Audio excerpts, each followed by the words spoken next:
December 8, 1944. The air hung heavy with ice crystals as Sergeant Marcus Wilson squinted through the dense fog blanketing the Hurtgen forest. The 26-year-old Chicago native and squad leader of the 7th Marine Ammunition Company tightened his frozen fingers around his binoculars, his breath creating small clouds that disappeared into the swirling white mist. What he witnessed in that moment defied 17 years of segregation, 3 years of military indoctrination, and everything the United States Marine Corps had taught him about his place in this war. 30 German Panzer tanks, the dreaded Waffen-SS 21st Panzer Division's pride, lay immobilized and vulnerable in the snowy clearing below, their commanders frantically gesturing as American artillery found its mark with uncanny precision. The massive steel beasts that had terrorized Allied forces across Europe were being systematically destroyed, and it was happening because of a tactical innovation that no officer had approved, no manual had described, and no white unit would have attempted. "I couldn't believe what I was seeing," Wilson would later write in a letter home that was intercepted by military censors and only discovered in 1972. The plan worked. Our smoke hack made those tanks vanish for our side, but stand out like sore thumbs for the artillery spotters. The colonel asked how we did it. I just told him, "Marine ingenuity, sir." I didn't tell him it was colored Marine ingenuity. What happened that frigid December morning would remain largely unacknowledged in official military records for over 5 decades. An all-black Marine squad, tasked only with ammunition transport and support roles, had devised a tactical innovation that would later be studied at military academies worldwide. Yet, with the original innovators' names conspicuously absent from the curriculum. The smoke hack, as the men called it, wasn't just a triumph of battlefield improvisation. It represented something far more profound: how industrial and technical knowledge from segregated civilian life gave black Marines an advantage that their white counterparts couldn't comprehend. It was the story of how men who weren't supposed to be combat troops became the architects of a victory that saved countless Allied lives in one of the war's most brutal battlegrounds. The Battle of Hurtgen Forest was already 6 weeks old when Sergeant Wilson and his squad arrived at the edge of what American troops had grimly nicknamed the Green Hell. The longest battle on German soil during World War II had become a meat grinder, chewing through American divisions at an alarming rate. Between September 19th and December 16th, 1944, American forces would suffer over 33,000 casualties in this densely wooded, ravine-filled nightmare. When the 7th Marine Ammunition Company was attached to the 4th Infantry Division in late November, it marked a rare deployment of Marines to the European theater, where the war was primarily an Army affair. The Black Marines, who had been fighting for recognition and combat roles since the formation of segregated Marine units in 1942, found themselves thrust into the heart of one of the war's most desperate situations, not as the combat troops they aspired to be, but as manual laborers transporting ammunition through treacherous terrain.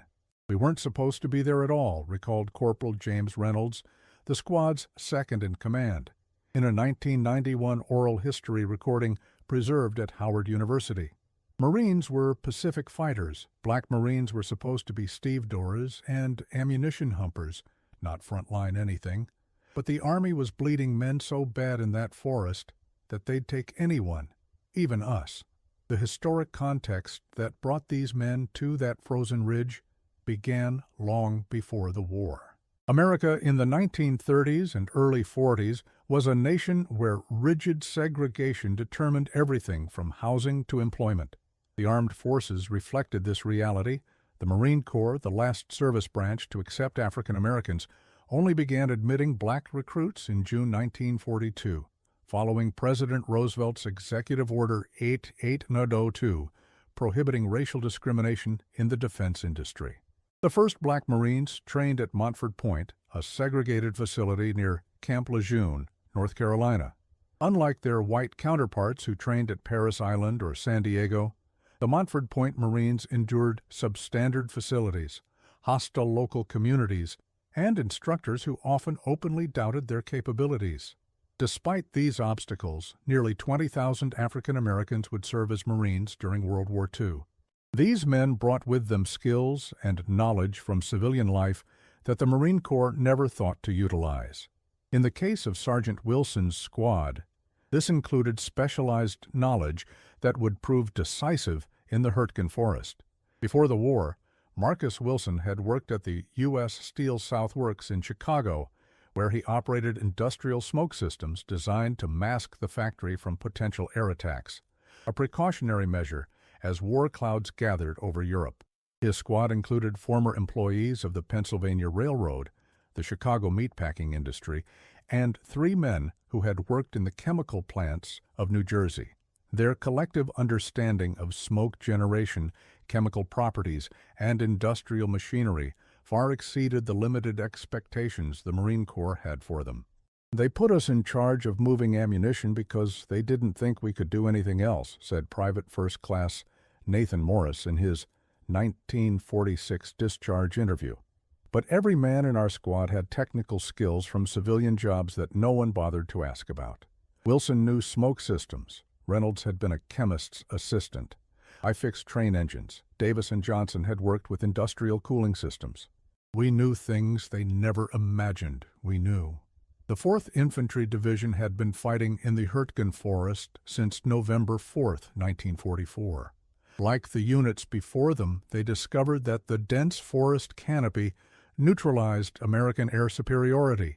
The narrow roads channeled troops into deadly ambushes, and the German defenders enjoyed every advantage in the nightmare terrain. The feared 88th Infantry Division, the Blue Devils, had been severely depleted. The 9th Infantry Division had suffered devastating casualties. Now it was the 4th's turn to bleed.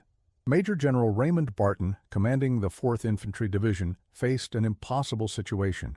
His men were exhausted, frostbite and trenchfoot were as dangerous as German bullets, and intelligence reports indicated that elements of the Waffen-SS 21st Panzer Division were massing for a counterattack that could potentially shatter the American lines. The Allies needed a breakthrough, but conventional tactics had failed repeatedly in the forbidding forest. On December 7th, the day before the engagement that would make history, Sergeant Wilson's squad was transporting artillery shells through a narrow firebreak when they came across a forward artillery observation post. The white lieutenant in charge was trying unsuccessfully to coordinate fire on German tank positions that had been spotted moving through the forest approximately 2 miles away. "The problem was visibility," explained Corporal Reynolds in his oral history. "Our spotters could occasionally see the tanks through breaks in the forest, but our artillery couldn't get a fix on them. The Germans were using the trees and fog for cover, moving toward our lines for what intelligence said would be a major attack the next morning. What happened next wasn't recorded in any official after-action report." Sergeant Wilson approached the lieutenant and asked to see the map. After studying it briefly, he turned to his men and outlined an idea so unorthodox that it might have been dismissed outright had the situation not been so desperate. The Marines' plan centered around a counterintuitive use of smoke, not to obscure the enemy from Allied eyes, which was the traditional application, but to make the German tanks more visible to artillery spotters while simultaneously blinding the tank commanders themselves. Wilson understood something fundamental about the terrain and weather that the officers didn't, said Private Morris, in a letter to his brother dated January 1945. The temperature inversions in that forest valley, combined with the heavy fog and snow, created what he called a thermal sandwich. If we could get the right kind of smoke underneath that layer, it would create a contrast effect that would make the tanks stand out to anyone observing from the ridgelines. The plan required adapting standard smoke grenades and artillery shells in ways never intended by their manufacturers. Using their collective knowledge of industrial chemicals, the squad modified a supply of white phosphorus grenades to burn at different temperatures, creating a layered smoke effect that would behave differently in the cold forest air than standard military smoke. "We called it the barbecue trick, meantos," Reynolds explained. In Chicago meatpacking plants, they used different smoke densities to create layers in smokehouse ceilings. Wilson had seen the same principle in steel mills. We figured if it worked with meat and metal, it would work with tanks. The lieutenant, desperate for any advantage, reluctantly allowed the Marines to attempt their unorthodox plan. Throughout the night of December 7th, Wilson's squad worked feverishly, modifying smoke grenades and coordinating with a skeptical artillery unit that would need to adjust their firing patterns to match the Marines' strategy. Their improvised approach required precise timing and placement. Some of the modified smoke devices would need to be positioned by hand, requiring the Marines to move dangerously close to the expected path of the German armor. Despite being ammunition handlers rather than combat infantry, the squad volunteered unanimously for the high-risk mission. Before dawn on December 8th, Wilson split his 12-man squad into 4 teams. Each team moved through the frozen forest, placing modified smoke devices at specific locations based on their understanding of how air would flow through the terrain once temperatures began to rise with the morning sun. They coordinated their movements using a series of distinctive bird calls learned during their Mississippi childhoods, communication that German listeners would mistake for actual forest wildlife. The German attack began precisely as intelligence had predicted. At 0630 hours, the first massive panzer tanks began moving through the forest toward American lines. The initial elements of 3 tank companies, approximately 30 vehicles, including the fearsome Tiger tanks with their 88mm guns, advanced confidently through the morning mist. What they couldn't know was that they were moving into a trap unlike anything previously employed on the Western Front. At 0645, on Wilson's signal, the Marines triggered their smoke devices. The effect was immediate and dramatic. Instead of creating a uniform blanket of concealment, the specialized smoke formed distinct thermal layers in the cold morning air. From the forest floor, the German tank commanders found themselves in an impenetrable white cloud that obscured everything beyond 20 meters. Unable to maintain formation or identify targets, they were effectively blind. But from the American observation posts on the ridgelines above, the effect was the opposite. Against the precisely calculated smoke background, the heat signatures of the German tanks stood out with unprecedented clarity.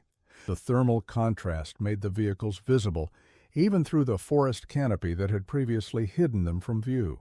It was like they suddenly appeared out of nowhere, recalled Lieutenant Samuel Bradford, the artillery spotter, in a 1962 interview for the 4th Infantry Division Association newsletter.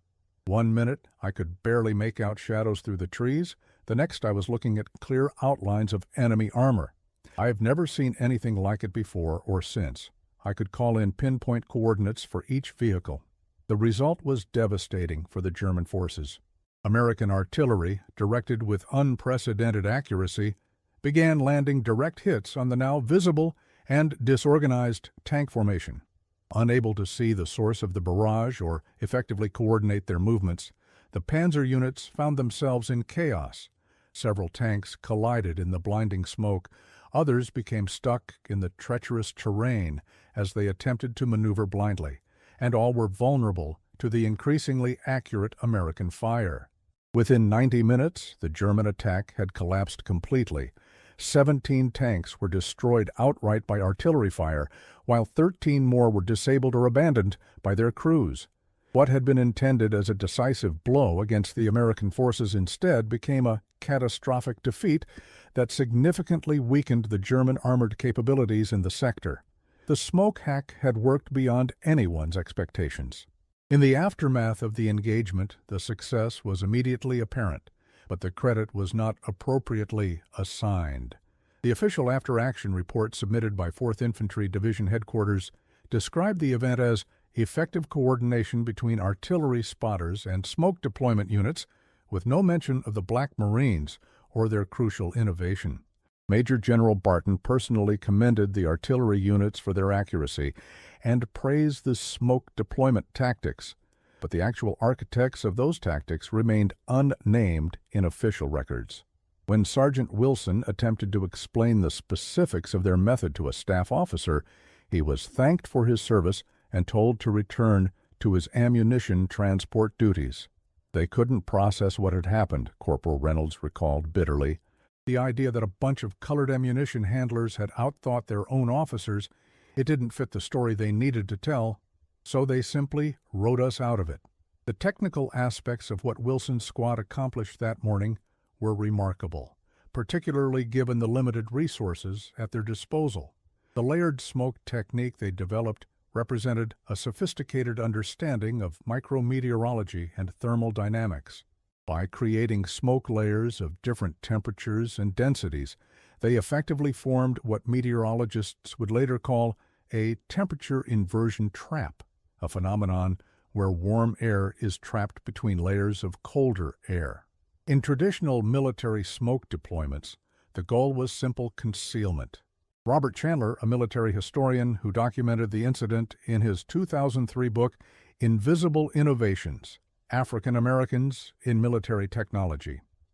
What they created was essentially a primitive form of thermal imaging using nothing but modified smoke grenades and a deep understanding of how air masses behave in cold, dense forest environments. The technical knowledge that made this possible came directly from civilian industrial experience that the Marine Corps had never bothered to inventory among its black recruits. But Wilson's innovation used smoke as an active tool for thermal contrast enhancement, making the hot engine signatures of the tanks more visible against the precisely calculated background. It wasn't just throwing smoke grenades, explained Dr. Marcus Wilson's experience with steel mill smoke systems had taught him how different temperatures created visibility effects that could be exploited. James Reynolds's background with chemical mixing in Chicago factories gave him insights into how to modify the standard white phosphorus to burn at varying temperatures and durations. We used the phosphorus casings from regular grenades, but changed how they burned by adding materials we found around the camp, Reynolds explained in his oral history. Motor oil, certain types of wood sap, even crushed charcoal from the cooking fires, mixed in the right proportions, they changed how the smoke behaved in cold air. We tested different mixtures behind our tent every night for a week before we figured out exactly what would work. The squad's intimate knowledge of industrial processes, knowledge gained in the segregated factories and rail yards of America, became the unexpected key to military innovation. It represented a profound irony. The very segregation that limited their opportunities in civilian life had given them specialized knowledge that their white counterparts lacked. The significance of the smoke hack extended far beyond the immediate tactical victory. The 30 disabled German tanks represented approximately 60% of the armored strength available to the German forces in that sector of the Hurtgen forest. The loss severely compromised German defensive capabilities just weeks before they would launch the massive Ardennes offensive, better known as the Battle of the Bulge. Military historians now believe that had those tanks not been eliminated, they would likely have been deployed against the northern shoulder of the American lines during the initial stages of the German offensive on December 16th.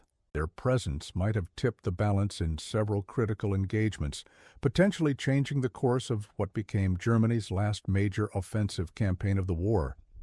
Those 30 tanks would have been exactly what the Germans needed at St. Vith, wrote military historian Charles MacDonald in his 1994 assessment.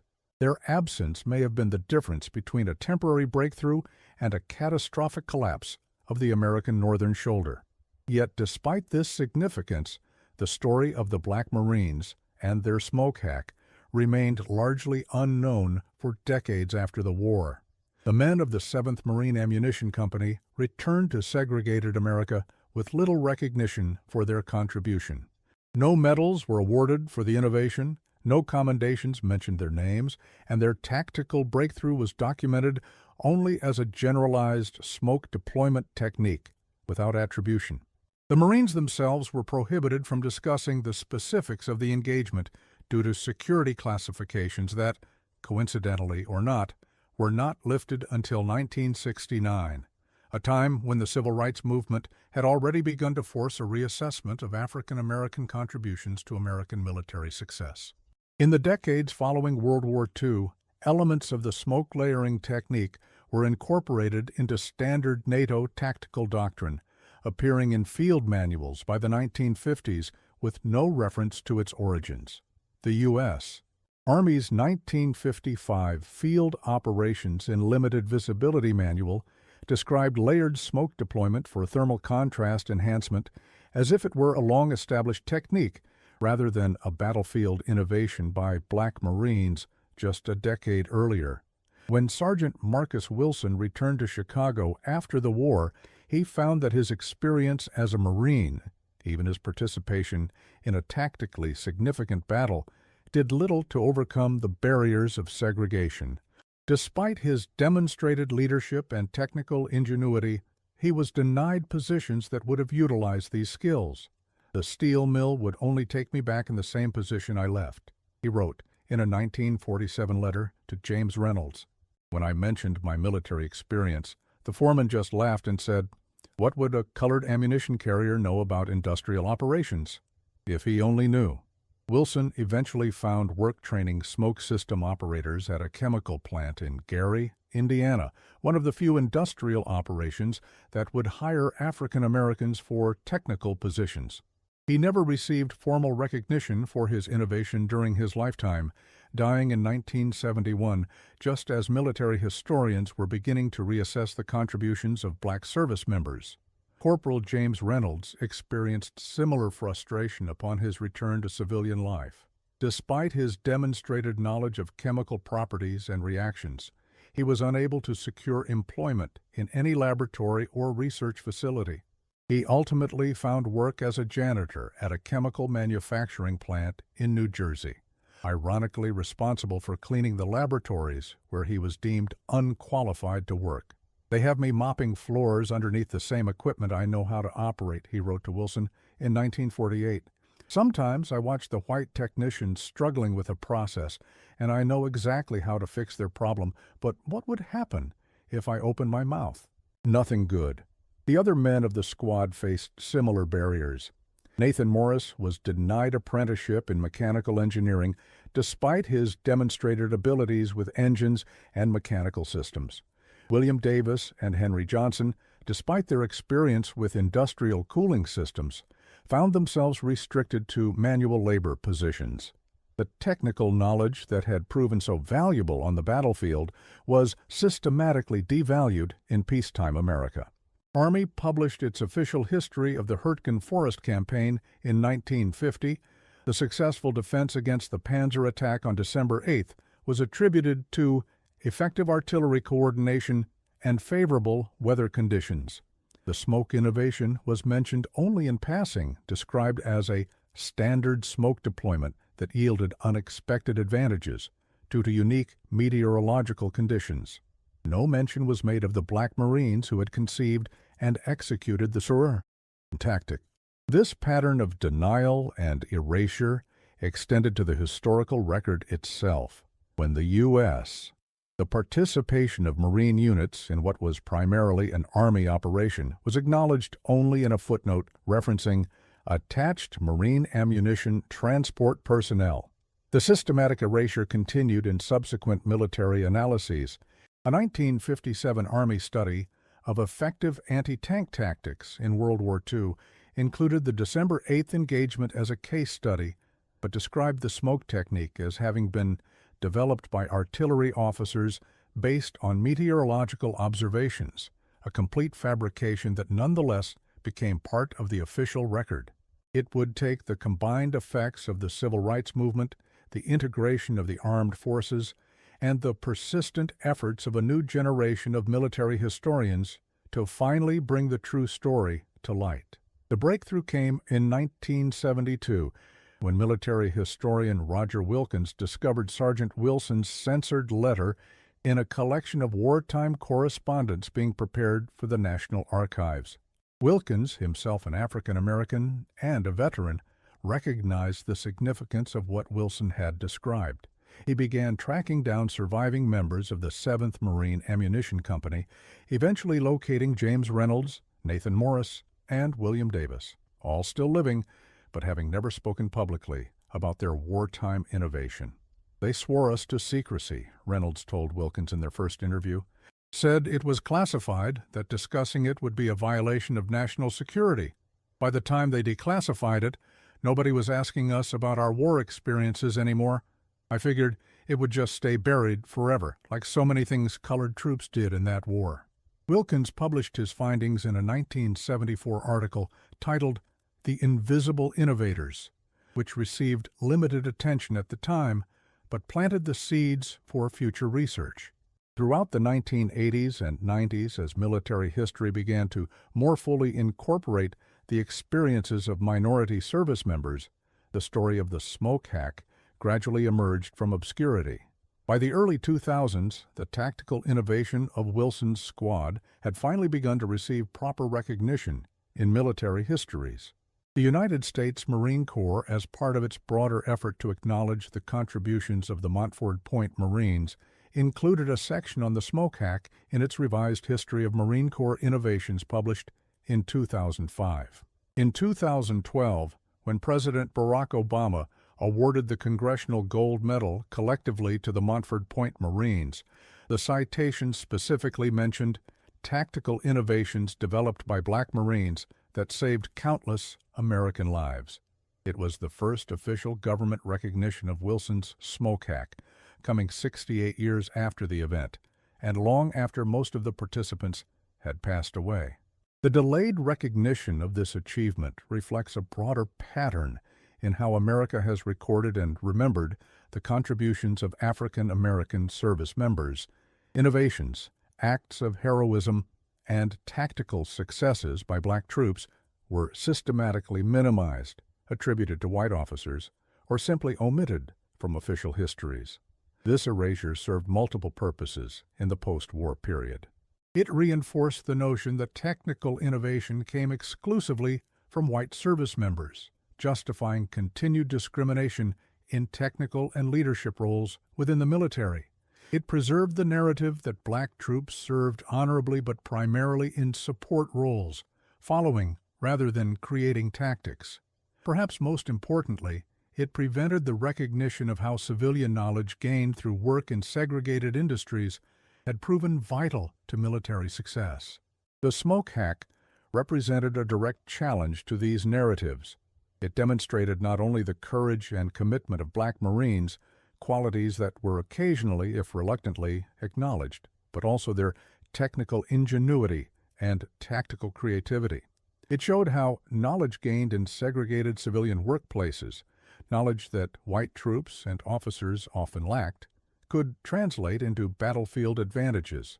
What made our smoke trick work wasn't just that we understood the technical aspects, Reynolds explained in his final interview before his death in 1993.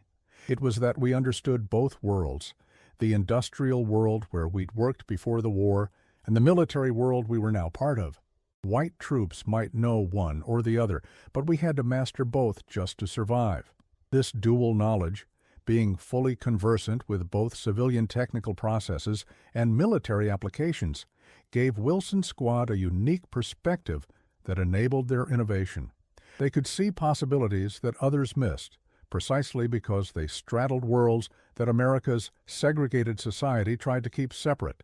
The thermal layering technique they developed would eventually be rediscovered and formalized by military researchers in the 1960s, who used advanced meteorological instruments and computer modeling to arrive at the same conclusions that Wilson's squad had reached through practical experience and observation.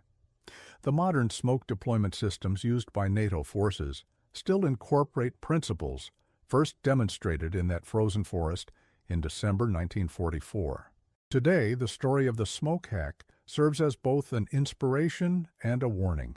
It inspires by demonstrating how innovation can emerge from unexpected sources, how practical knowledge gained in civilian contexts can translate into military advantages, and how individuals facing systemic discrimination can nonetheless make vital contributions to collective success.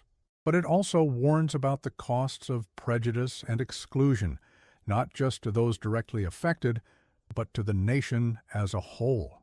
How many other innovations, how many life-saving techniques or tactical advantages were lost because the knowledge and creativity of black service members were systematically devalued?